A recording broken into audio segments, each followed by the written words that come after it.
साहब रोजगार मांगीला। और एक और गीत मैं सुनाती हूँ। नहीं, उससे पहले नेहा जी, बेरोजगारी इशू था, इशू है, इशू रहेगा। उसमें ना आप पहली गायिका हैं एंड आई एम श्योर ना आप आखिरी गायिका हैं या लोक गायक हैं जिसने ये विषय उठाया है और उठाना चाहिए। लेकिन आई एम आस्किंग यू, मैं आपसे ये पूछ रहा हूं, क्या माफिया आपके लिए इशू नहीं है? क्या अगर माफिया के खिलाफ एक्शन हो रहा है तो नेहा सिंह राठौर जो एक लोक गायिका हैं, आप इसको ठीक मानती हैं कि गलत मानती हैं? पॉइंट ब्लैंक जवाब दीजिए। नहीं, मैं फालतू सवालों के जवाब ही नहीं देना चाहती। मैं चाहती सवाल नहीं होना चाहिए मुझसे। इतना छोटा पहले कभी नहीं हुआ होगा। Why? मैं नहीं खड़ी हूँ क्या? मैं इनके साथ नहीं खड़ी हूँ, ये सवाल नहीं होना चाहिए मुझसे। मतलब मैं सरकार से सवाल कर दूं तो मैं माफिया के साथ खड़ी हूँ। किसने कहा? ये क्या मतलब क्या है ये? आप लोग कैसे चीजों को अलग से कर देते हैं?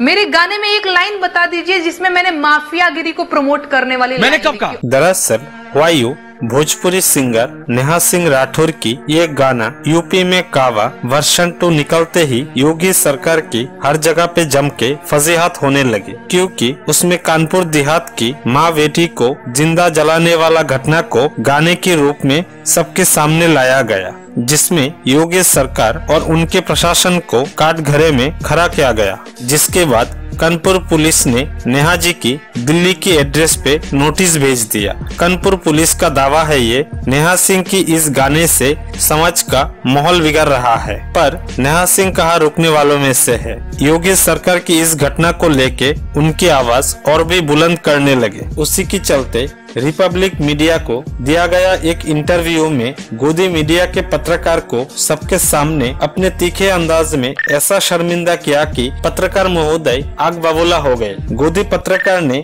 इंटरव्यू के चलते हर वो कोशिश करने लगे जिससे नेहा सिंह की आवाज को दबाया जा सके, पर पत्रकार महोदय जल्दबाजी में ये भूल गए कि नेहा सिंह भी बिहार की शेरनी है। पूछे गए हर सवालों को गाने के अंदाज में ऐसे पेश किया कि पत्रकार के नाम पे सरकार को चाटने में लगे हुए गोदी पत्रकार को सबके सामने नंगा कर दिया, मानो सच की वॉशिंग मशीन पे डाल के जम के धुलाई किया हो।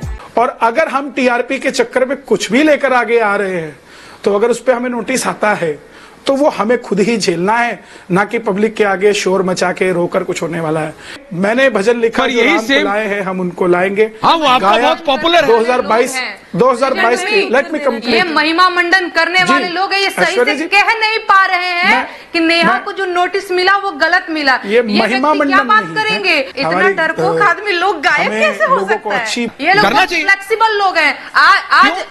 आज बीजेपी है, कल को सपा आएगी, कांग्रेस आएगी, वो इन सबके साथ फिट बैठ जाएंगे। अच्छा, आपको पता है ये लोग बड़े फ्लेक्सिबल लोग हैं। अच्छा, ऐसा है? मुझे इवेंट में बुलाए नहीं जाते हैं, आपको पता है? मुझे नहीं बुलाया जाता है। मेरे बेरोजगारी के गीत ये नहीं सुन पाते हैं तो मुझे बुलाया ही नहीं जाता है। तो इवेंट का तो चक्कर ही छोड़ दीजिए, इनके साथ इवेंट का चक्कर है। अब इनको पता है एक इवेंट में जो भी अपना रुपया पैसा ये जो भी भजन गाते हैं तो जो भी लेते होंगे। अभी ऑस्ट्रेलिया गए थे, अभी यूएस जाने का मन में सपना होगा, कौन भेजेगा?